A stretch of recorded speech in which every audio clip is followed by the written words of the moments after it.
Paz do Senhor, meus irmãos, graças a Deus. Hoje, nossa lição de número 11, o nosso tema é atributos da unidade da fé, humildade, mansidão e longanimidade. Nós vamos ver nessa lição como esses atributos têm que se desenvolver na vida do cristão. Você ainda que não é inscrito no nosso canal, está convidadíssimo a se inscrever e que Deus abençoe a sua vida. Nosso textuário que está em Efésios capítulo 4, versículo 1 diz assim: Rogo-vos, pois eu, o preso do Senhor, que andeis como é digno da vocação com que fostes chamados. Irmãos, esse tipo de sentimento todos nós temos que atribuir como uma disciplina na nossa vida. Claro, às vezes tropeçar, uma coisa ou outra, porém, nós tentamos ou fazemos o possível sempre para colocá-los em prática. Principalmente a humildade. As pessoas falam que é humilde, que são humildes, que tá tudo certo. E na verdade, meus irmãos, é uma soberba escondida que existe ali. Mas que nós venhamos colocar em prática tudo aquilo que o Senhor Jesus nos ensinou. E o apóstolo Paulo aqui, na carta aos Efésios, está discriminando, ou seja, está colocando item por item para que nós venhamos seguir. A nossa verdade prática. A unidade da igreja depende de que os crentes evidenciem no cotidiano a humildade, a mansidão e a longanimidade. Irmãos, esses atributos são paciência, são fé, é perdoar, é ser manso, é ser humilde. Isso são coisas que nós temos que colocar na nossa vida do dia a dia, mas infelizmente esses hinos que se ouvem são hinos que deturpam a palavra, faz com que as pessoas, com que os homens venham se sentir melhores do que os outros ou tentar ser melhores do que os outros, mensagens, falácias e muitas outras coisas que fazem com que esse tipo de sentimento não venha caber na nossa vida no dia a dia. A nossa leitura bíblica em classe, que está em Efésios, capítulo 4, do versículo 1 ao 4, e Colossenses, capítulo 1, versículo 9 ao 12, diz assim: Rogo-vos, pois eu. O apóstolo Paulo aqui está rogando, ou seja, está quase suplicando, né? Está quase suplicando, que foi o nosso texto áureo. Com toda a humildade e mansidão, com longanimidade, suportando-vos uns aos outros, ou seja, em amor, perdoando uns aos outros. Se a pessoa fez alguma coisa, tem que perdoar, tem que procurar reconciliação, não é simplesmente dizer que, nossa, pecou contra mim, agora vai ver, aí vai cantar o sabor de mel. Não, meus irmãos, não é assim, nós temos que perdoar. Agora que eu estou na bênção, você está na prova, é aquela coisa, irmãos. O evangelho não é vingança, o evangelho não cabe vingança.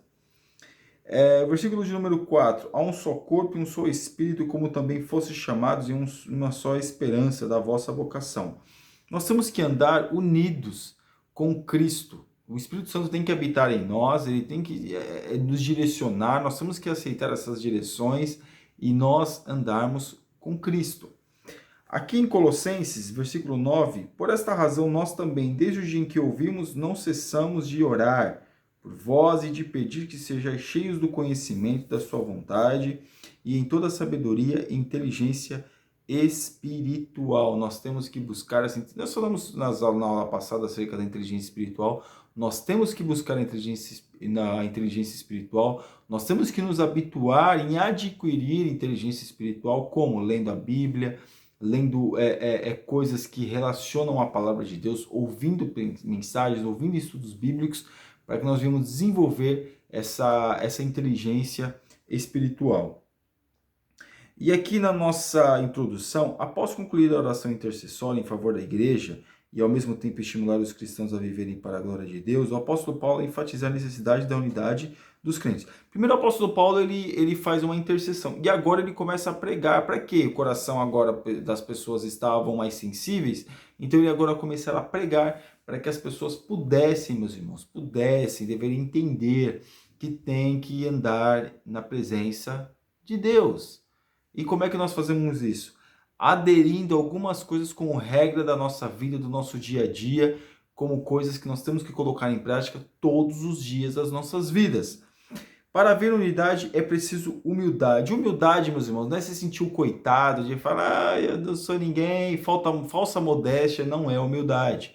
O que é humildade é não se sentir melhor que os outros, mas não também fazer-se de coitado. É sempre achar que, vamos colocar resumidamente falando, Eu posso ser, de repente, ter mais facilidade em algumas áreas com as pessoas têm mais facilidade em outras áreas do que eu, e assim nós vamos se completando e vamos seguindo. É assim, ninguém é melhor do que ninguém. As pessoas têm recursos que eu não tenho, e eu tenho recursos que as pessoas não têm. Eu tenho qualidade que as pessoas não têm, e as pessoas têm qualidades que eu não tenho. É assim, não é se achar melhor do que ninguém, não é ficar querendo avaliar as pessoas para ver em que grau que as pessoas estão, para ver se eu sou melhor, se eu sou pior. Às vezes a gente não é melhor em nada e se acha melhor que todo mundo em tudo. O modo digno de viver do viver cristão. A conduta geral do crente é o destaque dessa seção da carta. O apelo apostólico é para que os crentes andem de modo digno de vocação. Aí vai colocar e vai continuar falando aqui daquilo que eu estou dizendo, da questão diária, da questão das coisas que tem que ser diariamente praticadas. As pessoas não praticam, as pessoas não colocam em prática, as pessoas não fazem por onde e depois acham, nossa, Cristo não gosta de mim, Jesus não quer saber de mim. Irmãos, nós temos que mais do que nunca, nesses dias de hoje, colocar isso em prática, a humildade. Ninguém é melhor do que ninguém, nós não somos melhores do que ninguém. A nossa igreja, se a gente assim denomina para nós, não é melhor do que igreja nenhuma. Nós temos a nossa doutrina, glória a Deus, temos que segui-la respeitando a todos. A humildade. Para os povos pagãos, a humildade não era uma virtude, pelo contrário, era considerado uma atitude negativa, fraqueza de caráter e falta de amor próprio. Então as pessoas antigamente tinham mesmo esse seu slogan, né? A pessoa não ter amor próprio, aquilo que era virtude no passado, hoje é uma fraqueza. E hoje, que é aquilo que é uma fraqueza hoje, no passado era uma virtude. Então veja que hoje não é se sentir o coitado, ser humilde não é se sentir coitado, como eu já disse, mas sim se sentir tão dependente como todos nós, como todos. E também, mais uma vez repetindo, a pessoa tem qualidades que eu não tenho. E aqui ele diz mais, na vida de Cristo é que a humildade aparece como virtude, pois ele não teve por usurpação ser igual a Deus. Olha, Jesus Cristo não teve por usurpação ser igual a Deus. Ele sempre soube que o Pai era, mas não é uma trindade, irmãos.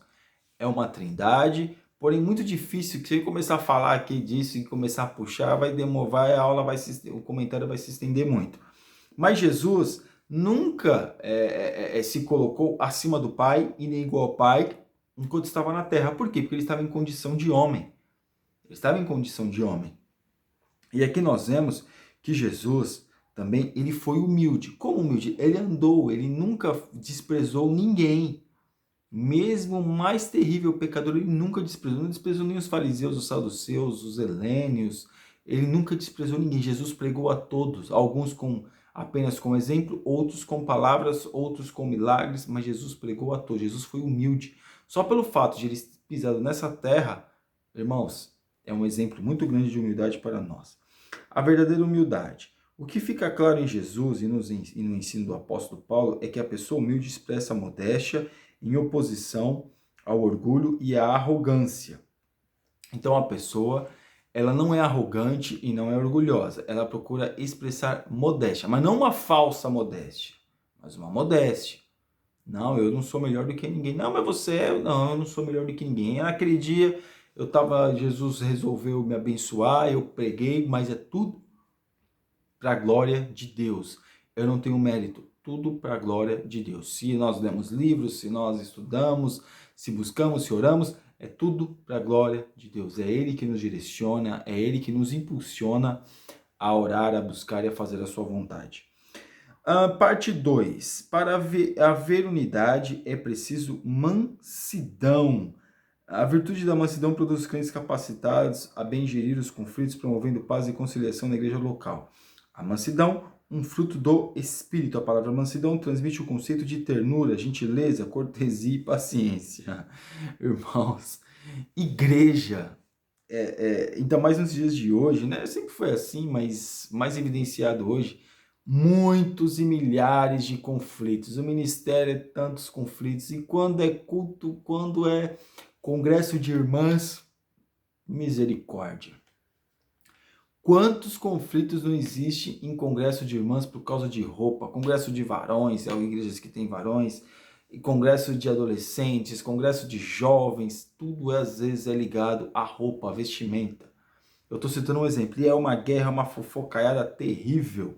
E aí um fermentando a cabeça do outro, você viu o que ele disse, porque você disse, porque ele disse, porque não sei o quê, e aquela fofocaiada, depois as pessoas acabam se tornando falsas, porque não se reconcilia e acha que está tudo bem. Não está tudo bem, tem que haver uma reconciliação. Mansidão é ter paciência um com os outros. Eu erro, a pessoa também erra. Claro, às vezes nós perdemos um pouquinho ela, mas nós temos que procurar ponderar para não pecarmos contra Deus. Grandes exemplos de mansidão, Moisés e Jesus Cristo. Irmãos, Jesus vai falar o quê, Jesus? Jesus foi extremamente manso, ele só não mandou destruir tudo isso depois de tudo que ele passou, por misericórdia das nossas vidas. Mas Moisés, irmãos, aquele povo o dia inteiro, todo dia enchendo o saco de Moisés, era por causa de bebagem, mesmo que depois que ele acabou repartindo ou colocando outros para fazerem algumas tarefas, você vê que o povo continuava todo dia Moisés teve que ter muita. Moisés é um exemplo, é o maior exemplo que, é claro, depois de Jesus, o maior exemplo que nós temos de mansidão. Maior exemplo, que quando o povo ainda pecou, fez todas aquelas bobagens, ainda assim ele pediu, interviu e intercedeu diante de Deus pelo povo. Mansidão pressupõe reconciliação, conciliação.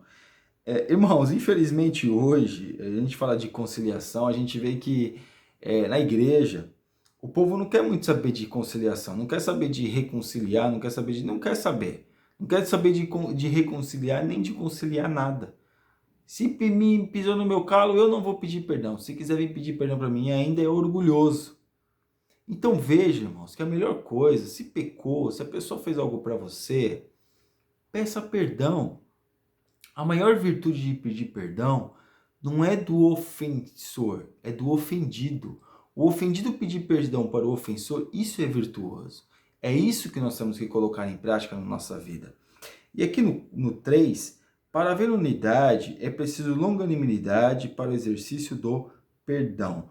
A virtude de longanimidade capacita o crente a ser tolerante com os erros alheios e assim liberar o perdão aos ofensores. Não fica com aquele raiz de amargura. Perdoa com facilidade. Sempre procura fazer o melhor para que as pessoas, claro, as pessoas possam se sentir melhores. Sempre procurar a paciência, sem estourar na hora, pavio curto. Porque pavio curto, irmãos, fala o que não pensa na hora errada. E aqui no 1, longanimidade e um fruto do Espírito também fazem parte do fruto do Espírito. Longanimidade tem um sentido de paciência, tolerância e constância. Você é paciente hoje, é tolerante hoje e vai ser constante nesse tipo de sentimento, nesse tipo de situação. Vai sempre procurar exercer a mesma qualidade que exercia outrora. E aqui, ainda diz mais, é mais um dos aspectos do fruto do Espírito desenvolvido do crente ou que o crente deveria desenvolver hoje, irmãos. O crente não leva o desaforo para casa, fala alguma coisa, pronto. Fala um monte, briga, xinga e fala ainda palavrão, muitos falam palavrão. E meus irmãos, e agora com o WhatsApp, essas tecnologias ainda, que claro, é boa, se saber usar e ler telefone, todo daqui 5 minutos todo mundo está sabendo e coloca um contra o outro e aquela confusão terrível dentro da igreja. Pois é. Suportando uns aos outros. Irmãos, todos nós temos falhas. Todos nós somos pecadores. Se as pessoas erram conosco, nós também erramos com outras pessoas. Se as pessoas fazem coisas que desagradam a nós, nós também fazemos coisas que desagradam outras pessoas. É assim. Agora, Jesus tem paciência conosco. E quando alguém erra contra nós, nós não temos paciência. Como aquele homem que perdoou, como aquele rei que perdoou a dívida daquele homem, e aquele homem não sabia perdoar uma dívida menor. É assim que nós fazemos. Então nós temos que saber suportar uns aos outros, perdoar. Perdoar não é esquecer, meus irmãos. Perdoar não é esquecer. Esquecer é amnésia. Perdoar é lembrar sem sentir dor. Quando você lembra daquilo, você não sente dor, você não sente amargura, você não sente raiva da pessoa, você não sente, nós não sentimos. Isso é perdoar. E aqui, o perdão como premissa do amor. Irmão, quem perdoa, ama, e quem ama, perdoa. Hoje as pessoas na igreja estão com uma dificuldade muito terrível de perdoar uns aos outros.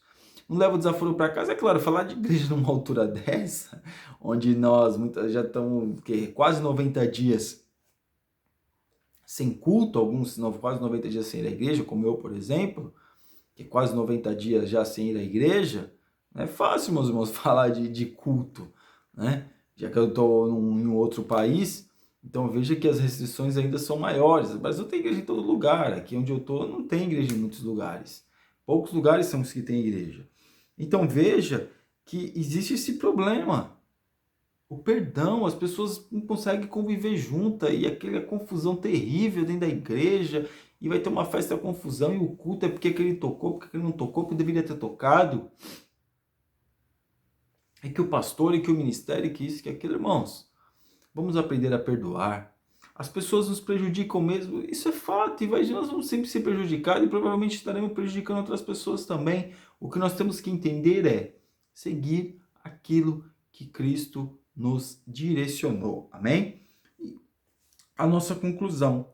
Vimos o convite de Paulo aos crentes para um viver digno de uma perfeita unidade. Para garanti-la, mostramos que algumas virtudes são essenciais: a humildade que fortalece a unidade, a mansidão que gere os conflitos, a longanimidade que suporta os erros alheios.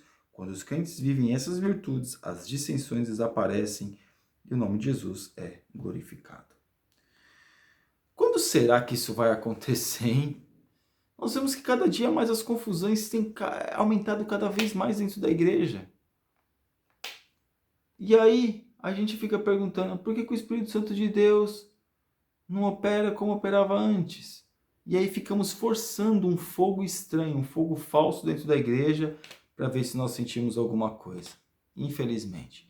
Que nós possamos pensar, irmãos, nesses tipos de sentimentos ou de atitudes que nós temos que tomar para que a gente venha estar mais perto do Senhor. Amém? Então que Deus abençoe a sua vida, fique na paz, em nome de Jesus.